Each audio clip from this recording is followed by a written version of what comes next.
ভাইয়া কনফিডেন্স তো পাই না, লজিক্যাল কোশ্চেন। কনফিডেন্স কেমনে আসে? কনফিডেন্স আসার কয়েকটা পয়েন্ট আজকে শিখে রাখো। প্রথম পয়েন্ট হলো হার্ডওয়ার্ক। যখন তুমি কুত্তার মতো খাটো, তোমার ব্রেন জানে যে আমি আমার যুদ্ধটার জন্য প্রিপেয়ার্ড। সে টু সে কোনো একজন, ধরো তোমার আমার মারামারি লাগছে, এখন ধরো আমি তো জিম করি, আমি শক্তিশালী, আমি জানি আমি তোমার চেয়ে দ্বিগুণ সাইজের একটা মানুষ, তুমি জিম টিম করো না, তোমার কোনো এক্সপিরিয়েন্স নাই, তুমি অবভিয়াসলি বেশি কনফিডেন্ট থাকবে না, আমি কনফিডেন্ট থাকবো। কিন্তু ধরো নাও যে আমি বিশাল মোটকা, বিশাল দানব, ঠিক আছে, অপোজিট সাইডের জন কারাতে জানে, হ্যাঁ MMA জানে, ও আমার ভাঙ্গে ভাঁজ করে রাখে দিবে না, আমি যত শক্তিশালী হই না কেন। কেন? কারণ ও জানে, ও হার্ডওয়ার্ক করছে, he achieve that skill, that's why he is confident, right? So confidence আসে তুমি যখন হার্ডওয়ার্ক করো, তোমার ব্রেন জানে I am prepared for this sheet, that's why he is confident.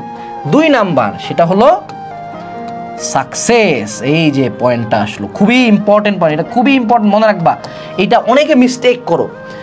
তুমি চিন্তা করো, তুমি যদি অ্যাডমিশনের টাইম থেকে প্রত্যেকটা ডেইলিতে শিট লেভেলের নাম্বার পাও, প্রত্যেকটা উইকলিতে তোমার সিরিয়াল 10,000-এর পরে চলে যায়, ডু ইউ থিঙ্ক তুমি চান্স পাবা?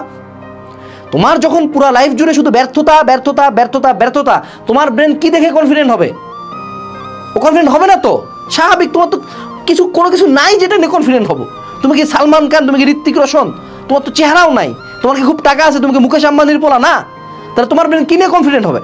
You have to give him success. এমন কথা, সাকসেস কেমনে দেবো ভাই? কনফিডেন্স নাই তাই সাকসেস নাই, সাকসেস নাই তাই কনফিডেন্স নাই, তো সাইকেলে পড়ে গেছি ভাই, কি করবো?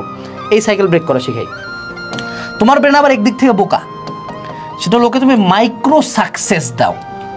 আমি কি করতাম জানো? আমি উদ্ভাসে পরীক্ষা দিতাম, কিন্তু আমি জানি আমি উদ্ভাসের তুখর ব্যাচের কাছাকাছিও মাথা আমার না।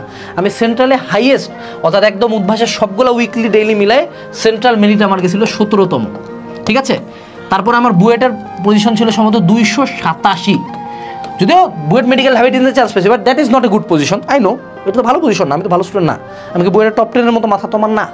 সো আমি কী করবো? আমি এখন হ্যাগো লাগাতে পারবো না। তো আমি কী করতাম জানো? আমি চলে যেতাম ওমেকা, আমি চলে যেতাম সানরাইজ, আমি চলে যেতাম UCC 2000-1000 টাকা নিয়ে, যা বলতাম যে আমি তো ভালো স্টুডেন্ট, সরকারি কলেজের ফার্স্ট বয়, আমি উদ্ভাসে অনেক ভালো করতেছি, আপনারা আমাকে একটু কম টাকায় ভর্তি করায় নেন না, পরীক্ষা দিব শুধু। তো ভালো স্টুডেন্টকে জেগে ভর্তি করায় নেয়, ওরা তখন 1-2 হাজার টাকা আমাকে ভর্তি করায় নিছে। তো দেন আমি UCC-তে পরীক্ষা দিছি, সেন্ট্রাল মেরিটে একবার ফার্স্ট একবার সেকেন্ড। তাই UCC-র ফার্স্ট সেকেন্ড কি ভাবিতে চান্স পাবে না? 25তম হয়ে গেছি। তারপর মনে করো মেডিকোতে যাই এক্সাম দিই, যত জায়গায় পারি, ছোটোখাটো কোচিং সেন্টার, অনেক ভাইয়া পরীক্ষা নেয়, বাসায় পরীক্ষা নেয়, হ্যাঁ। আমার বন্ধু জিহাদ তো কি, আমি 3 জনের মধ্যে আমার হাইয়েস্ট নাম্বার, তাহলে কনফিডেন্স পাবো না? সো তোমাকে ব্রেনকে মাইক্রো সাকসেস দিতে হবে। এই জন্য তোমরা বিভিন্ন বড় কোচিং সেন্টারে অবশ্যই এক্সাম দিবা, অবশ্যই গো টু উদ্ভাসে এক্সাম দাও। সেই সাথে তুমি সানরাইজ কোচিং সেন্টারে একটা সাব এক্সাম ব্যাচে ভর্তি হয়ে যাও, যেটার কোশ্চেন ইজিয়ার। কেন তুমি এখানে ভর্তি হবা? So that you can bring out your confidence. এবং তুমি এরকম ছোট ছোট সাকসেস যখন ব্রেনকে দিবা, দেখবা তুমি কনফিডেন্ট হচ্ছ। আমি এই জন্য বিনা কারণে বিভিন্ন অলিম্পিয়াড দিয়ে বেড়াইতাম, ঠিক আছে? So you have to give yourself small successes to achieve confidence. এই 2টা জিনিস অ্যাড করো, তোমার কনফিডেন্স অটো চলে আসবে। এবং কনফিডেন্ট হওয়ার আরেকটা বড় শর্ত হলো সেলফ অ্যাফার্মেশন, অর্থাৎ কন্টিনিউয়াসলি নিজেকে বলা যে আমি পারবো, আমি পারবো, আমি পারবো, আমি পারবো, আমাকে দিয়ে হবে, আমি পারবো, আমি পারবো। কেউ বলুক না বলুক, আমি নিজেকে বলবো আমি পারি। এইটাই মানুষজন করে না।